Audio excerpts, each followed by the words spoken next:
Assalamu alaikum. My name is Dr. Aisha and I have completed my FCPS1 in May 2024. And since then, I have been teaching to Part 1 students on and off. And I'm here again today for teaching female pelvic anatomy. So inshallah ये session हमारा interactive होगा. तो हम anatomy का overview लेंगे, लेकिन हमारा focus उन पॉइंट्स पर होगा जो पार्ट 1 के लिहाज से मोस्ट इम्पॉर्टेंट हैं. तो ड्यूरिंग द लेक्चर आपने अपने कॉन्सेप्ट्स क्लियर करने हैं, लेकिन जो चीज़ें मैं रिपीट करूंगी दैट मीन्स कि वो एमसीक्यू हैं और आपने कोशिश करनी है कि उनको आप बार बार रिकॉल करें ताकि वो आपको याद हो जाए. और at the end of the lecture अगर कोई क्वेश्चन होगा तो इंशाल्लाह I will address that. Okay, here we have female pelvis. इसको सबसे पहले इसकी डिफरेंट टाइप्स होती हैं, लेकिन हम जो है वो एक स्टार्ट करते हैं, इसके लैंडमार्क्स देखते हैं और उसके बाद हम इसकी टाइप्स देखेंगे. तो पेल्विस जो है वो बेसिकली 4 बोन्स से मिलके बनता है. 2 hip bones, sacrum and coccyx. Hip bones पे हमारे पास आता है इलियम, एशियम एंड प्यूबिस. और पोस्टीरियर साइड पे अगर आप देखें तो पीछे एक ट्रायंगुलर बोन है दैट इज सैक्रम, और इसके नीचे आता है कॉकेक्स. अगर हम एक डॉटेड लाइन ड्रॉ की हुई है यहाँ पर रेड कलर में, सैक्रल प्रोमोंटरी से लेकर एंटीरियरली प्यूबिक सिम्फिसिस तक अगर हम एक इमेजिनरी लाइन ड्रॉ करें तो दैट इज और पेल्विक इनलेट. और पेल्विक इनलेट का दूसरा नाम होता है पेल्विक ब्रिम. स्टूडेंट्स इससे बहुत कंफ्यूज करते हैं कि पेल्विक ब्रिम क्या है, लेकिन इनलेट वही होता है जो पेल्विक ब्रिम होती है. और इसकी सिग्निफिकेंस आगे हम देखते हैं जब हम कॉन्जुगेट्स पढ़ते हैं तो उसमें हम इसका डायमीटर के लिहाज से इसकी सिग्निफिकेंस है. दूसरी साइड पे हमारे पास पेल्विक आउटलेट है जो कि डायमंड शेप्ड स्ट्रक्चर होता है. इसमें हमारे पास antero posterior diameter is greater than transverse diameter, और इनलेट में हमारे पास transverse is greater than AP diameter. जहाँ पर ट्रांसवर्स ज़्यादा होगा that means that is favourable for foetal delivery, क्योंकि ये हमारे पास डिलीवरी के लिहाज से हमने इसको देखना है कि वही फेवरेबल पेल्विस होता है जो कि डिलीवरी को फैसिलिटेट करता है. अब आउटलेट में हमारे पास एक जो इम्पोर्टेंट चीज़ है वो है सैक्रोट्यूबरस लिगामेंट. हमारे पास पार्ट 1 में मसल्स की या लिगामेंट्स की ओरिजिन इंसर्शन इम्पोर्टेंट नहीं है, बल्कि इसकी हमने लोकेशन देखनी है कहाँ पर ये लाई करता है और इसकी स्ट्रक्चर्स के साथ ये एसोसिएट करता है. ओके, अब हम इसकी टाइप्स पर जाते हैं. पेल्विस की टाइप्स हमारे पास 4 तरह के पेल्विस होते हैं: गायनिकॉइड, एंड्रॉइड, प्लेटिपॉइड एंड एंथ्रोपॉइड. सबसे कॉमन और सबसे फेवरेबल जो पेल्विस है वो है गायनिकॉइड, और यही फीमेल पेल्विस कहलाता है. इसमें हमारे पास transverse diameter is greater than और sometimes equals to AP diameter. और इसमें सब प्यूबिक आर्च जो है यानी प्यूबिस के नीचे, सिम्फिसिस प्यूबिस के नीचे वाली आर्च इस डायग्राम में आप देखें वो ब्रॉडर होती है as compare to other pelvis.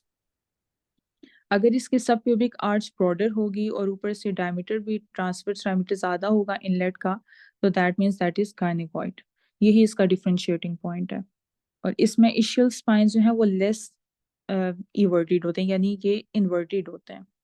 और एंड्रॉइड जो होता है ये मेल टाइप पेल्विस होता है. इसमें हमारे पास AP is greater than transverse और सब प्यूबिक आर्च इसमें नैरो है. यही ये दोनों इन्हीं दोनों पेल्विस के बारे में क्वेश्चन आता है. लेकिन अगर आपके माइंड में क्वेश्चन ये है कि प्लेटिपॉइड और एंथ्रोपॉइड से हम कैसे डिफरेंशिएट करेंगे, तो प्लेटिपॉइड जो होता है उसमें वो भी फीमेल में ही होता है, लेकिन उसकी सब प्यूबिक आर्च नैरो होती है. और एंथ्रोपॉइड जो है उसमें भी सब प्यूबिक आर्च नैरो ही होगी. जितने भी पेल्विस हैं इन चारों में AP is greater than transverse diameter, ये सिर्फ एंड्रॉइड में है. बाकी सब में transverse is greater than AP, लेकिन सब प्यूबिक आर्च की बेसिस पे हमने फिर इसको गायनिकॉइड से डिफरेंशिएट करना है. तो सब प्यूबिक आर्च गायनिकॉइड में ही वाइडर होगी. और अगर मेल टाइप के बारे में पूछें तो anthropoid is greater then Android, sometimes ये आ जाता है इस तरह से. ओके, अब हमने ऊपर जो एपी डायमीटर की बात की है, एंटीरो पोस्टीरियर डायमीटर, तो उसको मेजर करने के लिए हमारे पास 3 तरीके होते हैं। उसको अगर हम प्रोमोनटरी से लेकर प्यूबिक सिम्फिसिस के अपर बॉर्डर तक मेजरमेंट करते हैं तो दैट इज ट्रू कॉन्जुगेट, और अगर प्रोमोनटरी से प्यूबिक सिम्फिसिस के मिडिल बॉर्डर तक दैट इज ऑब्स कॉन्जुगेट, और प्रोमोनटरी से प्यूबिक सिम्फिसिस के लोअर बॉर्डर तक दैट इज डायगोनल कॉन्जुगेट। तो कॉन्जुगेट ही होता है कि जॉइनिंग को कहते हैं। और इसमें आप ये देखें कि ये मेजरमेंट हो रही है, जो दरमियान वाला है वो ऑब्स है और वो शॉर्टेस्ट होता है, और उसको हम ऑब्स कॉन्जुगेट करते हैं, और दैट इज 10.5। मिड पेल्विस तक जो मेजर होता है दैट इज 10.5, वो शॉर्टेस्ट होगा। ओके उसके बाद हमारे पास पेल्विक फ्लोर के मसल्स हैं, जो कि इसके बारे में बार बार एमसीक्यू आता है लिवेटर एनाई मसल्स का। तो पेल्विक फ्लोर के मसल्स में आता है हमारे पास प्यूबोकॉक्सीजियस, ग्रीन कलर में शो किया गया है, इलियोकॉक्सीजियस मस्टर्ड कलर में, और सबसे पीछे है कॉक्सीजियस। ये इशियम से लेकर कॉकेक्स तक अटैच होगा तो दैट इज कॉक्सीजियस। तीनों मिलकर पेल्विक डायफ्राम बनाते हैं, लेकिन प्यूबोकॉक्सीजियस एंड इलियोकॉक्सीजियस ये दोनों इकट्ठे मिलकर लिवेटर एनाई बनाएंगे। आप ये जो प्यूबर रेक्टालिस आप देख रहे हैं रेड कलर में, that is just the continuation of pubococcygeus. इसके फाइबर्स जब प्यूबोकॉक्सीजियस के फाइबर अगर रेक्टम के अराउंड जमा हो जाते हैं तो उसको हम प्यूबर रेक्टालिस कहते हैं, और अगर वजाइनल ओपनिंग के अराउंड होते हैं दैट इज प्यूबो वेजिनालिस। लेकिन असल में मसल ये एक ही है, प्यूबोकॉक्सीजियस एक सिंगल मसल है और उसके आगे फाइबर्स उनको अलग से नाम दे दिया गया है। लेकिन प्यूबोकॉक्सीजियस एंड इलियोकॉक्सीजियस दोनों ये हैं लिवेटर एनाई बनाते हैं, और लिवेटर एनाई के साथ अगर कॉक्सीजियस भी अटैच हो गया तो दैट बिकम्स पेल्विक डायफ्राम। ये देखें कि ये एक ब्रॉड फ्लैप मसल होता है लिवेटर एनाई। ये रेड कलर का पूरा लिवेटर एनाई है, लेकिन इसके डिफरेंट पार्ट्स हैं जो हम ऊपर देख चुके हैं, pubococcygeus and iliococcygeus. Again, Baja grup geleceğine de FCPS para pelvic anatomy 8 बजे को अच्छा है खत्ते तो वाले आप में से किसी का माइक ऑन है? ओके तो ये आप ओपनिंग्स भी देख लें। सबसे पहले यूरेथ्रल ओपनिंग है, then vaginal and then rectal opening. UVR urethral, vaginal and rectal opening. और इसके अराउंड जो प्यूबियोक्सिजिस का जो भी पार्ट इसके अराउंड जो फाइबर्स होंगे वही उसका नाम होगा, प्यूबोवेजिनालिस, प्यूबोरेक्टालिस, और देन प्यूबोकोक्सिजिस जो इटसेल्फ मेन मसल है। इलियाकस और पिरिफॉर्मिस ये मसल्स तो हैं पेल्विक वॉल के, लेकिन ये इंशाल्लाह हम एब्डोमेन में ही कवर करेंगे। ओके उसके बाद आ जाता है ब्लैडर। यूरिनरी ब्लैडर जो है ये प्यूबिक सिम्फिसिस के इमीडिएटली बिहाइंड लाई करता है, और ये अगर एम्प्टी होगा तो ये पिरामिडल शेप में होगा, अगर ये फिल्ड होगा तो ये ओवॉइड शेप में होगा। इसमें इसकी शेप ये है कि एपेक्स एंटीरियरली होता है, और इसके साथ एपेक्स के साथ ही मीडियन अम्बिलिकल लिगामेंट है जो कि ब्लैडर को अम्बिलिकस के साथ अटैच करता है। और इसकी जो बेस की इम्पोर्टेंस बहुत ज़्यादा है कि ये बेस जो है ये इंफीरो पोस्टीरियर सरफेस पे लाई करता है, और इसी जगह पर यूरेटर्स ओपन होते हैं। तो ये एमसीक्यू आता है कि कौन सा पार्ट बेस बनाता है ब्लैडर की, तो वो है इंफीरो पोस्टीरियर, और इसकी बेस होगी एपेक्स हो गया, दोनों साइड्स पे इंफीरोलेटरल सर्फेसेज हैं, और अ, इसकी नेक है एंड यूरेथ्रल कंटिन्यूशन है इसके आगे। तो इंफीरो पोस्टीरियर सरफेस है जहाँ पे यूरेटर्स लाई करते हैं, और वही उसकी बेस होती है, वही उसका फंडस होता है। एपेक्स के साथ अटैच्ड है मीडियन अम्बिलिकल लिगामेंट जो कि ब्लैडर को अम्बिलिकस के साथ अटैच करता है। और एक एम्ब्रोलॉजिकल पॉइंट ये है कि जो मीडियन अम्बिलिकल लिगामेंट है ये यूरेकस का पार्ट है। जो एम्ब्रोलॉजिकल डेरिवेटिव्स होते हैं ना, तो ये अम्बिलिकल लिगामेंट बेसिकली यूरेकस का डेरिवेटिव है। ओके अब यहाँ पर एक ये टॉपिक आता होता है कि ब्लेडर की जो इंजरी है ना उससे रिलेटेड होता है कि सैक्रल सेगमेंट पे अगर इंजरी हो जाए तो क्या होगा, और अगर अबव द सैक्रल होगी तो क्या होगा। तो उसको समझने के लिए पहले हमने इसकी नॉर्मल इनर्वेशन देखनी है ब्लेडर की। अभी आप देखें कि हाइपोगैस्ट्रिक नर्व जो है वो इसकी सिंपैथेटिक नर्व होती है ब्लैडर की। और सिंपैथेटिक इनर्वेशन में हमारे पास ऊपर जो ब्लैडर का ऊपर वाला पार्ट है जहाँ पे डिट्रूजर मसल्स होते हैं, और नीचे स्फिंक्टर पार्ट है जहाँ से यूरिन आउटफ्लो करता है। ये सिंपैथेटिक उसको सप्लाई करता है दोनों जगहों पे, लेकिन सिंपैथेटिक का काम ये होता है कि ये यूरिनेशन को रोकता है और पैरासिम्पैथेटिक यूरिनेशन करवाता है। सिंपैथेटिक में आपने याद रखना है कि ये डेट्रूजर मसल की कॉन्ट्रैक्शन को इनहिबिट करेगा और स्फिंक्टर को भी कॉन्ट्रैक्टेड स्टेट में ही रखेगा ताकि यूरिन पेशेंट मिक्चुरेट ना करे। T10 से L2 इसका लेवल है हाइपोगैस्ट्रिक नर्व का। लंबर के 2 होंगे और थोरेसिक का T10 T10 से लेकर L2 तक बेसिकली। ओके, और उसमें पैरासिम्पैथेटिक जो है वो भी इनर्वेशन रेट्रूजर को भी सप्लाई करता है और नीचे से स्फिंक्टर को भी करता है, लेकिन इसका काम ऑपोजिट है टू दैट ऑफ सिम्पैथेटिक। ये यूरिनेशन करवा रहा है तो इसने रेट्रूजर मसल को कॉन्ट्रैक्ट भी कराना है और स्फिंक्टर को रिलैक्स रखना है।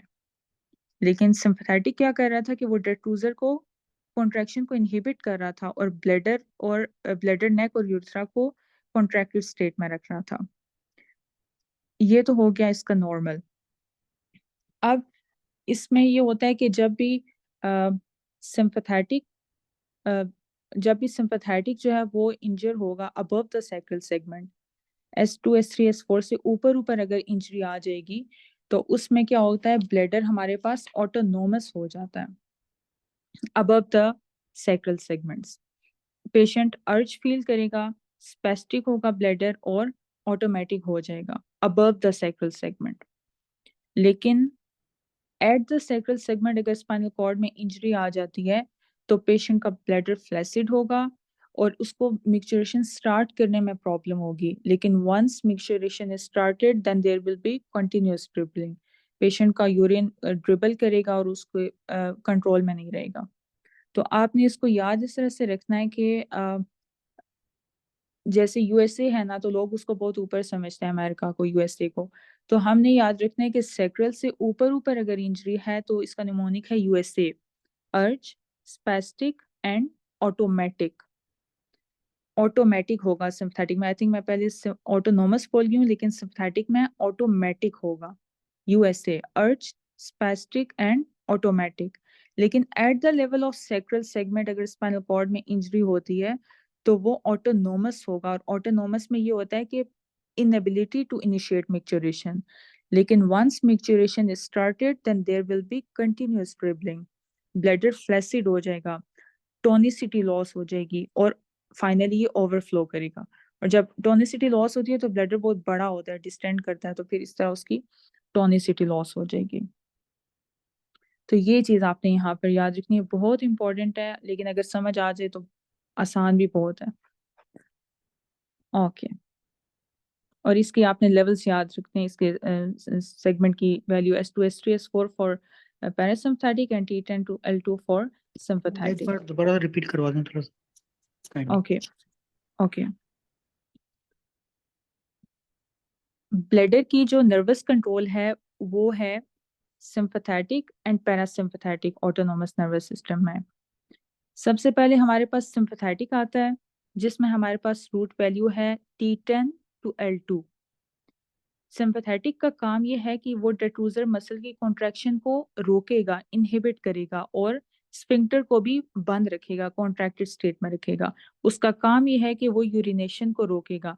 जैसे सिंपैथेटिक सिस्टम बॉडी में एक्टिवेट होता है तो पेशेंट क्या करता है कि वो यूरिनेशन नहीं होती है उस टाइम, इंसान डरा होता है और वो जितने भी बॉडी के जीआईटी में भी आप देख लें वो स्फिंक्टर्स क्लोज्ड ही रहते हैं, स्वेटिंग नहीं होती है।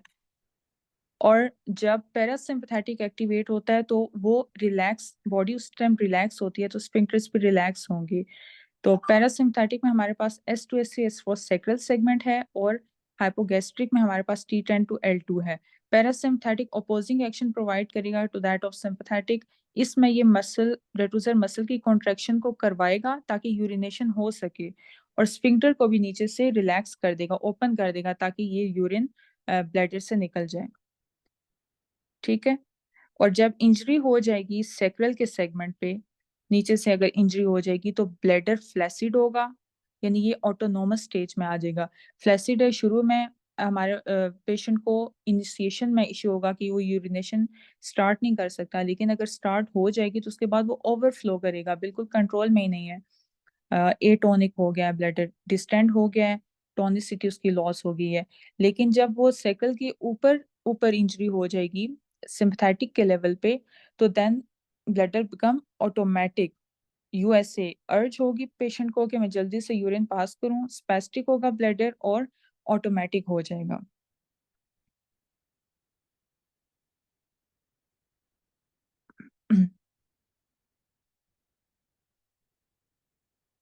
ओके ये जो है ये लंबोसेक्रल प्लेक्सस है, इसमें हमारे पास वैल्यूज इंपॉर्टेंट हैं। हमारे पास अगर लंबर में L4 L5 आएंगे लंबोसेक्रल प्लेक्सस में, और सेक्रम के S1 S2 S3 and S4, यहाँ पर जो शैटिक है वो 5 जगहों से ले रहा है फाइबर्स, L4 और L5 से भी ले रहा है, और सेक्रल के तीनों सेगमेंट, शुरू वाले तीनों सेगमेंट से लेते हैं।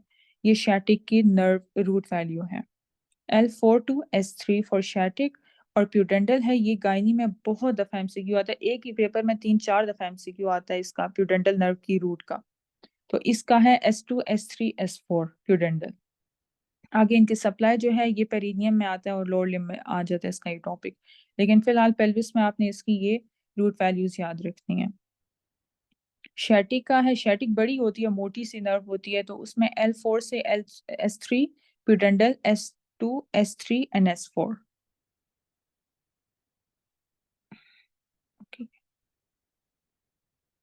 Again neural control of micturition, इसमें पोन्स में जो होता है वो इसका मिक्चुरेशन सेंटर होता है जो कंट्रोल किया जाता है। मिक्चुरेशन को कंट्रोल करने के लिए जो उसका सेगमेंट सेंटर है वो पोन्स में होता है।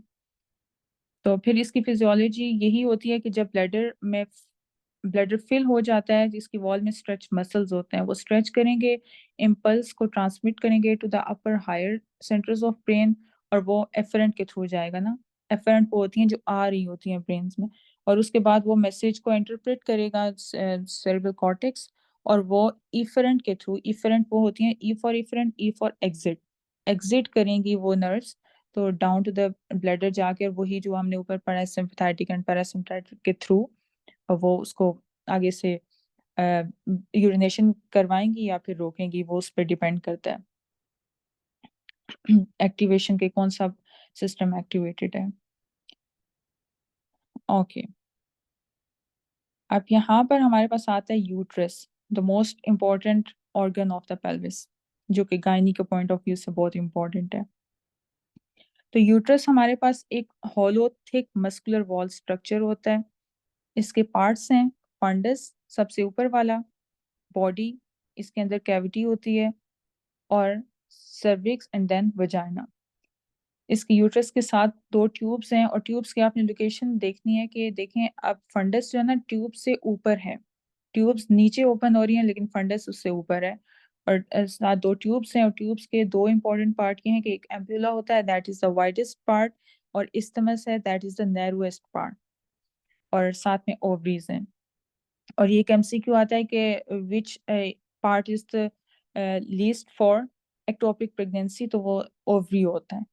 ओवरी में लेस चांसेस होते हैं एक्टोपिक प्रेगनेंसी के। और एक ओवरी का एक और एमसीक्यू आता है कि ये अगर इसमें ट्यूमर हो जाए तो कौन सा पार्ट है जो एक्टोपिक थायराइड रिलीज करता है, तो ओवरी है। ओवरी जो होता है वो एक्टोपिक थायराइड भी रिलीज करता है अगर ओवरी में ट्यूमर आ जाता है। ओके अब यूट्रस में हमारे पास जो इम्पोर्टेंट चीज़ है वो ये तो मैंने बस आपको लेबलिंग बताई कि आपको स्ट्रक्चर पता चल जाए, लेकिन इसमें जो एमसीक्यूज आते हैं वो लिगामेंट्स के आते हैं, और इसकी ब्लड सप्लाई के, और यूरेटर डैमेज होगा ड्यूरिंग हिस्टेरेक्टमी तो वो किस लेवल पे होगा, यही 3 एमसीक्यूज बार बार ही आते हैं। अब इसमें आपके देखें कि ओवरी के लिगामेंट्स तो आप देख लें, लेकिन वो इतने इम्पोर्टेंट नहीं है। सस्पेंसरी लिगामेंट है ओवरी का जो कि उसको सस्पेंड करता है और अटैच करता है लेटरल वॉल तक, और उसके साथ है ब्रॉड लिगामेंट ऑफ यूट्रस। इसके 3 पार्ट्स हैं, मीजो ओवेरियम जो ओवरी तक लगते हैं, यूट्रस से लेकर ओवरी तक अटैच होते हैं, मीजो सेल्पिंग्स सेल्पिंग्स ट्यूब्स को कहते हैं जो यूट्रस से ट्यूब्स तक जाएंगे, एंड मेसोमीट्रियम जो है वो पैरामीट्रियम में अटैच होंगे। राउंड लिगामेंट ऑफ यूट्रस है जो यूट्रस की यूट्राइन हॉर्न से लेकर वजाइना तक जाता है, वजाइना के लेबिया मेजोरा पार्ट में। अब इसका जो एमसीक्यू आता है, which ligament provide intra and extra pelvic extensions, तो वो राउंड लिगामेंट है। राउंड से याद रखना है कि वो इतना लंबा है, वो पूरा राउंड लेकर आता है, पेल्विस से राउंड लेना शुरू होता है और वजाइना तक आ जाता है, यानी पेल्विस से बाहर चला जाता है वजाइना तक।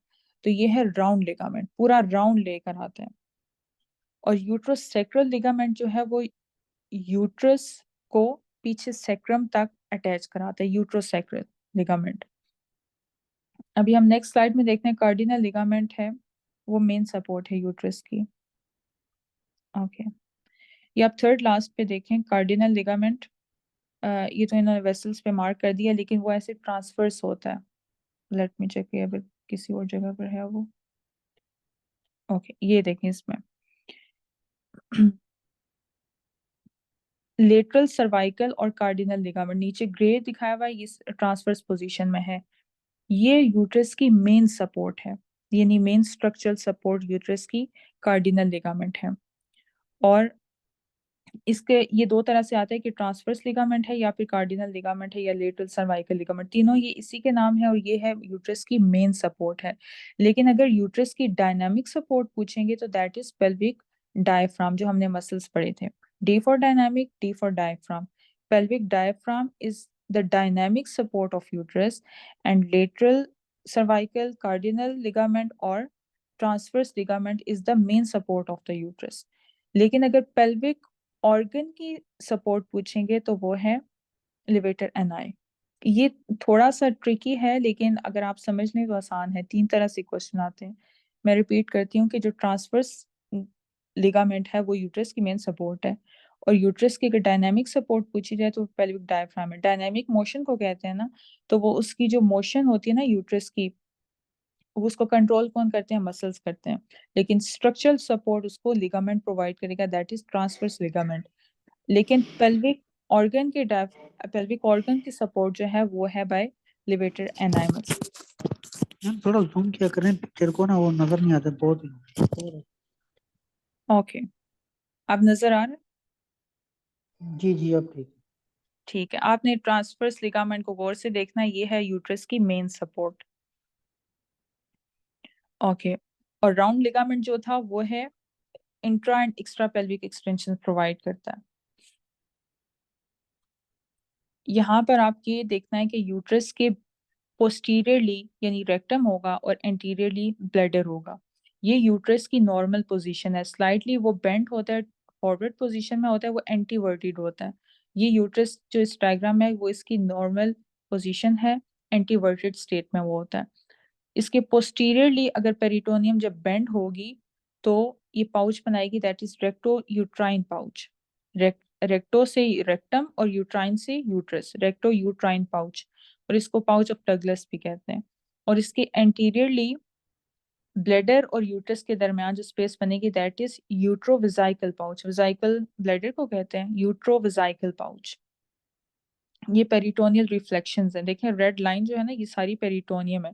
और ये वैसे पार्ट 1 का क्वेश्चन ये क्लिनिकल है, लेकिन ये कि यूट्रस की जो लोअर पोर्शन है ना, जहाँ पे इंटरनल ऑस से नीचे नीचे, वहां पे पेरिटोनियम रिफ्लेक्ट बैक करती है, उसको पेरिटोनियम कवर नहीं करती। तो आप ये डायग्राम में भी देख रहे हैं कि ये आगे से कवर कर रहा है और नीचे वाले पार्ट को डिवाइड कर रहा है। ओके,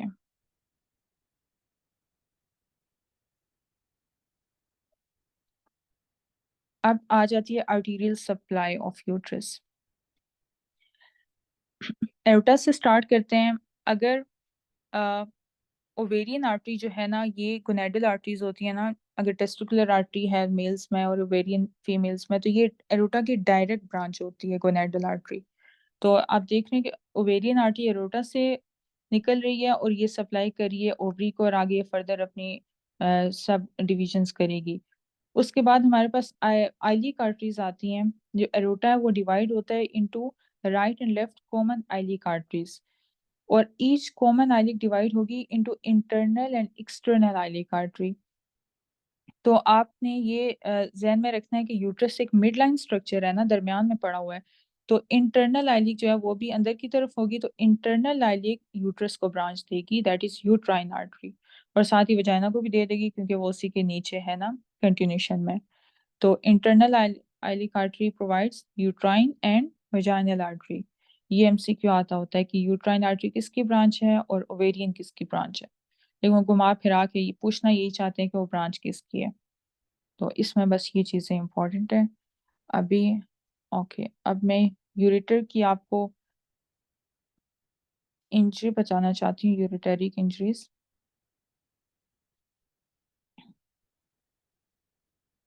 ओके, अच्छा यहाँ पर आपने यूरेटर की लोकेशन देखनी है। जब यूरेटर रीनल पेल्विस को एग्जिट करता है, तो अब ये इसका कोर्स आप गौर से देखें। यूरेटर पिंक इसमें ब्राउन कलर में दिखाया गया है, स्किन कलर में। तो ये पास कर रहा है नीचे कोमन आइलिक आर्टरी को, लेकिन ऊपर इसके गोनेडल आर्टरी है, ओवेरियन आर्टरी। ये जो ब्लू कलर में है ना, इसके साथ ही ये वेन्स है ओवेरियन, और अंदर इसकी आर्टरी है। ओवेरियन आर्टरी यूरेटर के ऊपर आती है, O for ovarian, O for ऊपर, तो ये इसके ऊपर आएगी। और यूरेटर जो है ये इटसेल्फ क्रॉस करता है कॉमन आइलिक आर्टरी को। तो इसका आप निमोनिक ही समझ लें, इसको याद कर लें कि OUI, OUI, ऊपर ओवेरियन आ गई, then ureter and then iliac arteries. ये पूछा जाता होता है कि ये इसका सीक्वेंस क्या है, पहले ओवेरियन आर्टरीज आएंगी, then ureter and then iliac. First aid में इसका ये निमोनिक लिखा हुआ है कि water under the bridge. Water ureter में होता है ना, और ऊपर ovarian artery act like a bridge. तो यूरेटर दरमियान में आएगा, ऊपर इसके ओवेरियन और नीचे आइलिक। अब मैं आपको वर्बली बता देती हूँ कि यूरेटर डैमेज जो होता है ड्यूरिंग हिस्टेरेक्टमी, वो किस किस पोजीशन पे डैमेज होता है।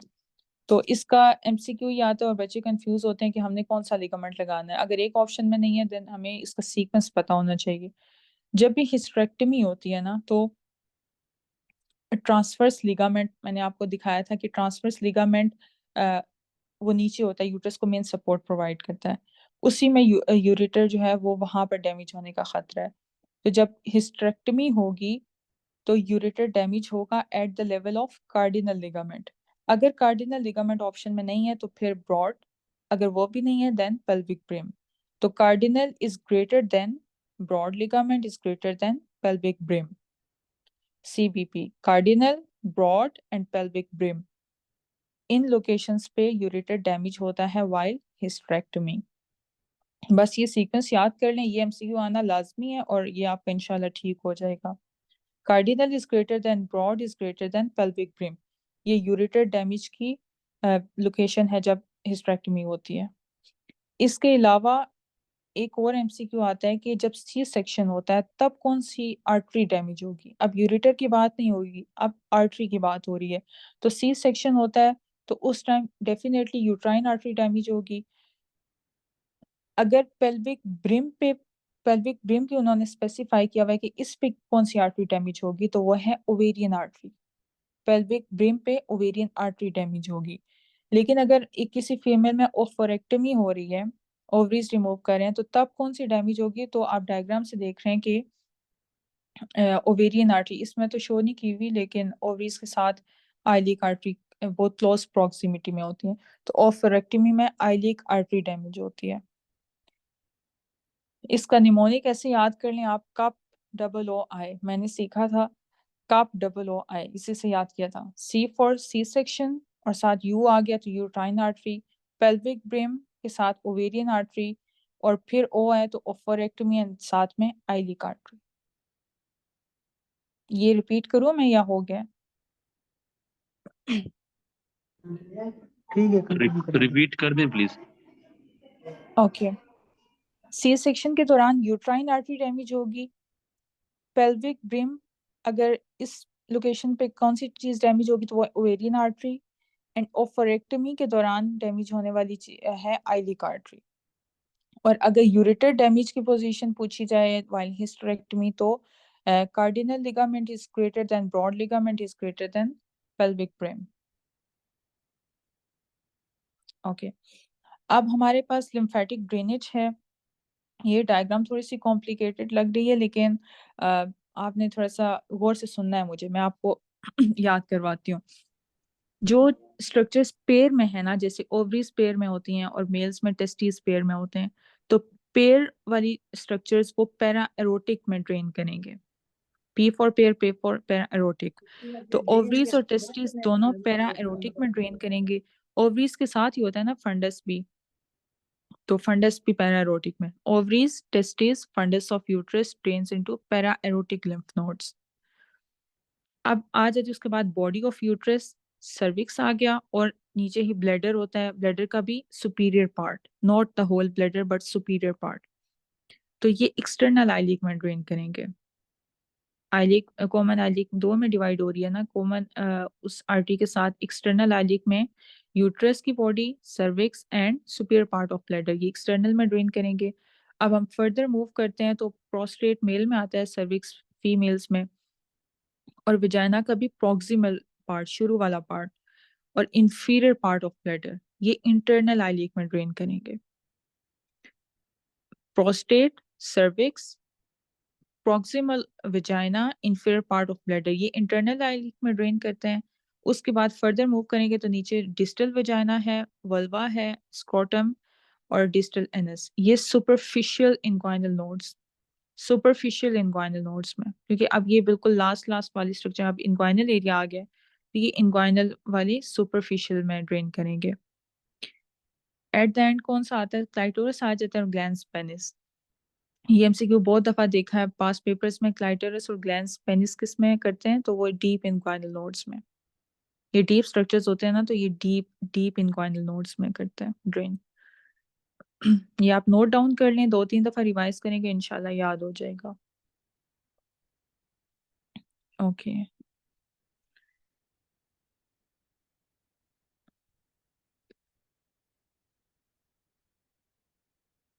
ठीक है।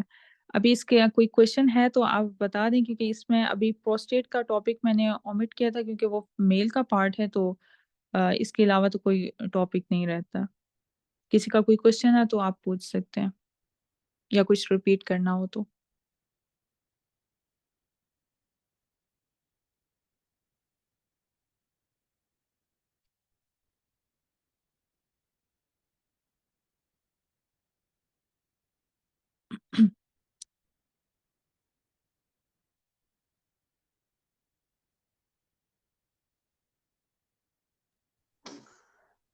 ठीक है ma'am, thank you so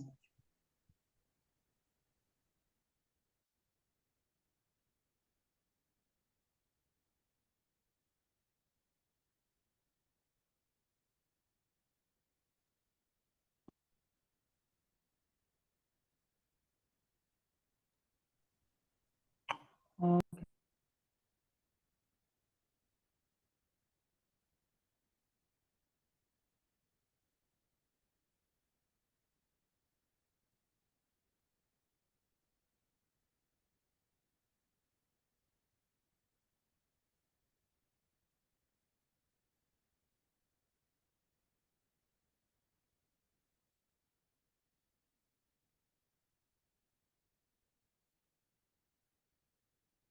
urogenital diaphragm perineum का पार्ट है, वो हम इंशाल्लाह उसमें करेंगे, पेरिनियम में।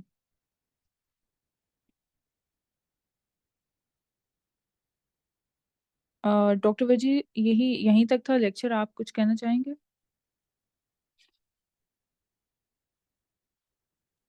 नहीं, थैंक यू डॉक्टर आयशा, तो यहाँ पे लेक्चर कंक्लूड हो गया है। तो बस यहाँ पे लोग पूछते हैं कि जी लेक्चर की रिकॉर्डिंग अवेलेबल होगी या नहीं, तो yes, it will be uploaded to the YouTube channel, और उसका ठीक लिंक है। हमारे व्हाट्सएप ग्रुप में भी अवेलेबल होगा। Thank you doctor Ayesha. And सब सारे स्टूडेंट्स अपना फीडबैक ये चैट में दे दें 1-2 मिनट तक, फिर इसको हम क्लोज कर देंगे कि आपको लेक्चर कैसा लगा।